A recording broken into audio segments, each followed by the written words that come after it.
미국의 시민권자였던 한 사람이 우리나라 공항에서 서울 시내로 들어오는 길에 교통사고를 당해서 의식을 잃었고 결국 사망했습니다. 그런데 그 사망한 그 사람의 시신을 닦는 봉사를 하는 권사님이 계셨습니다. 저도 시신을 닦는 봉사가 있었다는 건 처음 알았는데요. 그 시신을 닦는 봉사를 하던 권사님이 늘 죽은 사람의 몸을 닦으니까 죽었는지 사는지를 알 것이 아니겠습니까? 그러다가 그 사람의 몸을 닦다가 미세한 호흡이 이 사람에게 있는 것을 발견하고는 이 상황을 즉시 의사에게 알렸고 그 사람은 순간 다시 중환자실로 옮겨졌습니다. 당시 그는 사고로 인해 목이 부러졌고 온몸이 마비되어 갈비뼈가 여러 개 부러져 그리고 여러 내장이 파열된 상태였습니다. 시신을 닦는 봉사를 하던 신앙을 가진 권사님은 내사 상태로 의식 없는 그에게 매일같이 찾아와 몇 달 동안 계속 성경을 읽어주고 주기도문을 들려주었습니다. 그는 여러 차례의 수술을 거친 끝에 마침내 의식이 돌아왔는데 그의 입에서 나온 첫 말은 놀랍게도 주기도문이었습니다. 더군다나 그는 자신이 교통사고를 경험하기 전까지 단 한 번도 교회에 가본 적이 없었던 사람이었다는 것입니다. 우연히 그는 교통사고를 당했고 지금 여기 계신 여러분들처럼 신실한 신앙생활한 성도에 의해서 이렇게 신앙적인 권면을 받고 그 하나님의 은혜 가운데 다시 깨어났습니다. 그뿐 아니라 그는 의식이 되돌아온 순간부터 본인의 의지와는 상관없이 하나님의 존재가 믿어지기 시작했고 예수님께서 자신 때문에 나의 죄 때문에 십자가에 돌아가셨다는 그 놀라운 사실이 믿어졌다고 말했습니다. 몇 년 전에 우연히 책에서 보았던 누군가의 간증에 관한 이야기인데 오늘 이 히브리서의 말씀을 준비하면서 그때 활자로 보았던 이 이야기가 굉장히 제게는 생생하게 기억이 났습니다. 그가 비록 내사 상태에서 무의식 중에 반복해서 권사님이 들려준 성경의 이야기와 주기도문이 어느 순간 그에게는 오늘 말씀처럼 혼과 영과 골수를 찔러 쪼개는 하나님의 말씀으로 역사한 것입니다. 그렇습니다. 교통사고를 갑자기 당해 하나님의 말씀의 능력을 경험하게 된 비단 그 사람뿐 아니라 오늘 이 연휴의 마지막 날 이 자리에 나온 하나님의 자녀인 우리에게도 여전히 하나님의 말씀이 곧 생명이요 능력임을 믿으시기 바랍니다. 이제 12절의 말씀을 함께 읽습니다. 하나님의 말씀은 살아있고 활력이 있어 좌우의 날선 어떤 검보다도 예리하여 혼과 영과 및 관절과 골수를 찔러 쪼개기까지 하며 또 마음의 생각과 뜻을 판단하나니. 오늘 본문에서 사용되고 있는 하나님의 말씀에서 이 말씀은 칼에 비유되고 있는데 이 칼은 군사들이 전투용 칼이 아니라 의사가 환자를 수술하거나 그 환부를 도려낼 때 사용하는 칼입니다. 하나님의 말씀은 예리해 혼과 영과 관절과 골수를 찔러 쪼개기까지 합니다. 마치 마음의 할례를 행하는 것처럼 우리의 마음의 생각과 심지어 우리의 의도까지도 파악합니다. 그러니 한낱 사람은 속일 수 있어도 하나님은 속일 수가 없는 것입니다. 이제 13절의 말씀을 함께 읽습니다. 지으신 것이 하나도 그 앞에 나타나지 않음이 없고 우리의 결산을 받으실 이의 눈앞에 만물이 벌거벗은 것 같이 드러나느니라. 아멘.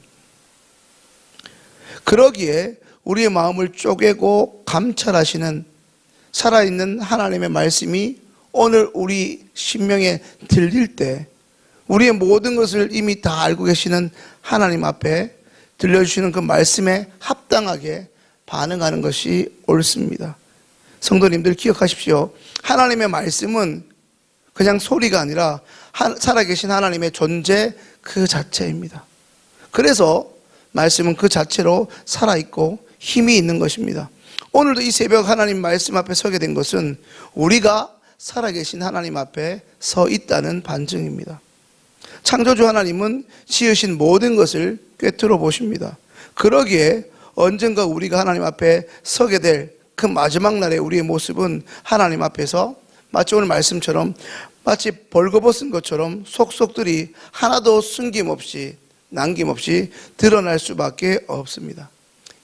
지금 우리가 사는 이 땅에서는 명예로 감추고 우리가 타고 있는 뭐 어떤 것으로, 재산으로, 지식으로, 그런 것들로, 감투로 사람들 앞에 숨길 수 있고 속일 수 있지만 하나님 앞에 서게 될 때는 아무도 숨길 수 없습니다. 그러므로 우리는 매 순간 하나님 말씀 앞에 우리의 모습을 진솔하게 대면해야 하는 것입니다. 그리고 그 말씀 앞에서 우리가 잘못 살았을 때 엎드려야 하는 것입니다.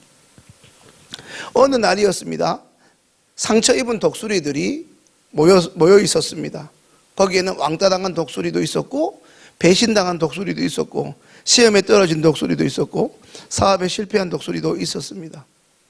그곳에 모인 독수리들은 한결같이 모두 자신이 제일 불행하다고 떠들었고 결국 독수리는 이렇게 사느니 그냥 죽는 게 낫다고 우리 그냥 다 죽어버리자 그랬습니다.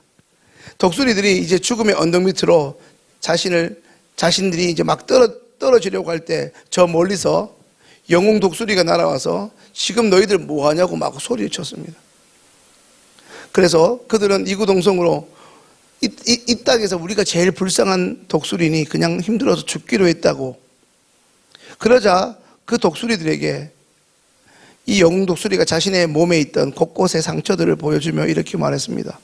이 상처는 내가 나무에 찢겼고 이 상처는 다른 독수리에게 핥혀서 생겨난 자국들이라고. 지금 나에게는 보이지 않는 마음의 상처가 있는데 그 마음의 상처는 셀 수도 없이 많다고 말입니다. 그리고 이렇게 얘기했습니다. 상처 없는 새가, 상처 없는 독수리가 어디 있겠느냐. 잔말 말고 일어나서 날자고 말했습니다. 방금 제가 읽어드린 이야기는 정채봉라는 사람의 동화책에 나오는 이야기입니다. 왕따당한 독수리, 배신당한 독수리. 어디 우리 독수리만 왕따당하겠습니까? 이곳에서도 회사에서 왕따당하고 사업장에서 왕따당하고 동료들로부터 왕따가는 사람도 있고 믿었던 친구한테 배신당한 사람도 있을 것입니다. 그리고 시험에 떨어진 자녀를 둔 부모들도 있을 것입니다. 그들도 이 독수리처럼 다 자신이 제일 불행하다고 하지 않겠습니까? 사랑하는 성도님들, 오늘도 말씀의 자리에 나온 여러분들에게는 어떤 힘든 문제가 있으십니까? 이전에 어떤 문제로 인한 마음의 상처가 성도님들이 때마다 밥도 못 먹게 하고 밤에 잠도 못 자게끔 힘들게 하고 있지는 않습니까? 우리의 상처가 그저 상처로만 남는다면 무슨 의미가 있겠습니까? 여러분 나무를 보시면 잘 아시는 것처럼 나무에게는 선명하게 존재하는 나이테가 있습니다.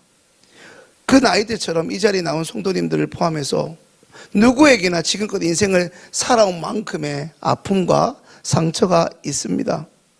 지난주 토요일에 우리 양승호 목사님 결혼식을 가는 길에 제가 교회 차량을 운전을 했고 제 옆에 한 분의 성도님이 타셨습니다.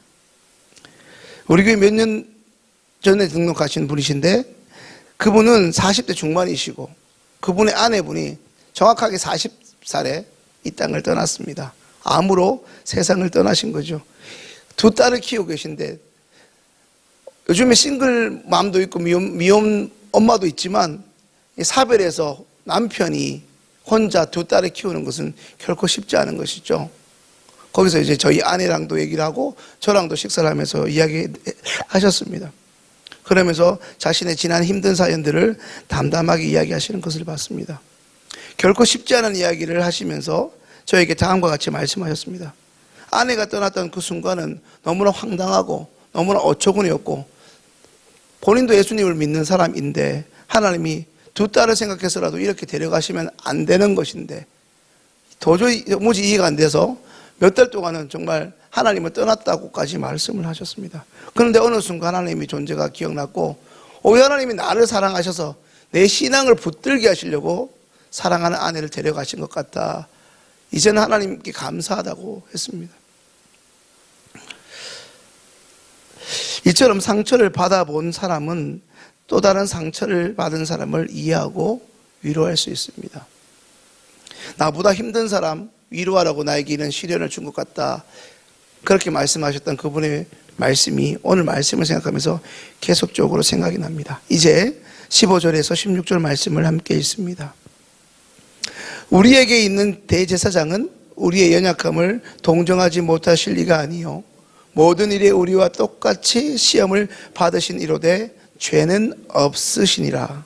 16절 말씀입니다.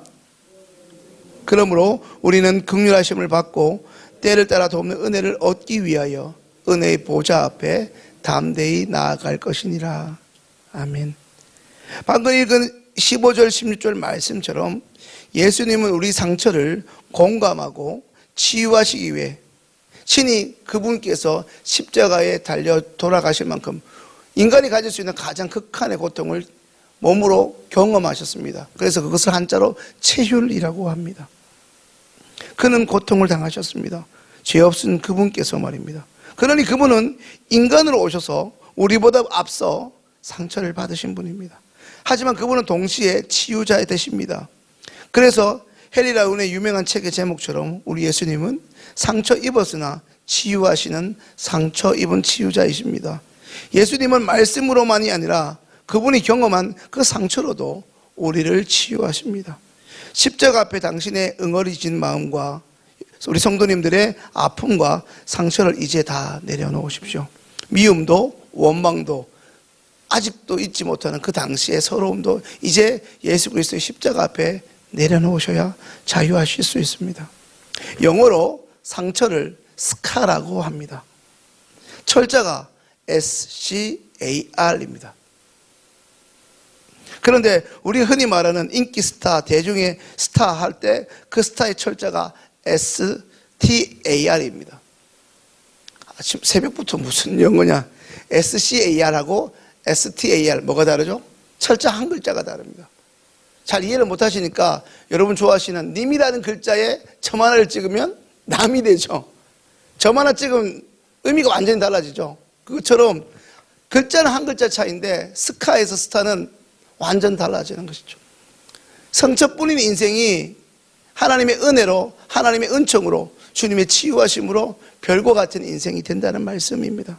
좀 전에 말씀드렸지만 상처가 상처에서 끝나면 아무런 의미가 없지만 하나님이 우리 고난 가운데 우리를 찾아오셔서 그 엉거리진 마음을 치유하셔서 간증의 도구로 사용하시는 것이죠. 늘 새벽마다 말씀드리지만 이 자리에 계신 분들 중에 산전수전, 공중전 안 겪으신 분이 어디 있습니까? 아마 제가 알기로도 몇몇 분은 극한 위기 속에서 하나님의 은총으로 이 자리에 서신 분이 있습니다. 하나님의 은혜입니다. 하나님 우리의 고난과 아픔이라는 상처를 하나님의 은총으로 이겨내게 하셨습니다. 그 순간 우리를 별로 만들어 주셨습니다. 지난 시간 고난과 고통으로 인해 우리에게 주어진 그 상처가 하나님의 은혜로 해석되고 주님의 은총으로 치유되면 어느 순간 우리도 별이 됩니다. 여기서 별은 우리의 지난 상처에서 회복된 은혜를 말씀합니다. 하나님의 상처는 우리를 치유받고 치유하는 자로 살아가게 합니다. 우리의 상처는 이제 예수님으로 인해 예수님으로 나오는 자들에게는 별이 되게 됩니다. 이제 말씀을 정리합니다. 그렇다면 어떻게 하면 우리의 상처가 상처로 남지 않고 별이 되어지는 치유라는 회복이라는 은혜를 경험할 수 있겠습니까? 그것은 우리의 썩은 부위를 날마다 도려내시는 지금도 살아있는 하나님의 말씀의 능력으로 가능합니다. 말씀의 거울 앞에 분마다 초마다 날마다 우리 자신을 점검하고 말씀으로 우리를 새롭게 하시는 하나님의 그 의도 앞에 새롭게 순종함으로 나아갈 때 우리는 이전의 상처에서 새롭게 회복됩니다. 동시에 우리의 연약함을 공감하시고 위로하시고 더 나아가 싸매시고 고치시는 예수님의 공로에 의지하여 다시금 은혜의 보좌 앞에 나오셔야 합니다. 오늘 이 새벽 오늘도 살아 역사하시는 하나님의 말씀의 능력을 경험하시는 우리 성도님들 되시기를 소망합니다. 또한 언제부터인가 알 수 없는 고통의 삶의 자리에서 그로 인한 상처들이 하나님의 은혜로 별이 되어지는 회복의 능력 또한 경험하시게 되는 복된 여러분들의 개인 기도 시간 되실 수 있기를 주님의 이름으로 축원합니다. 이제 함께 기도합니다. 오늘 주신 말씀을 기억하며 기도하겠습니다.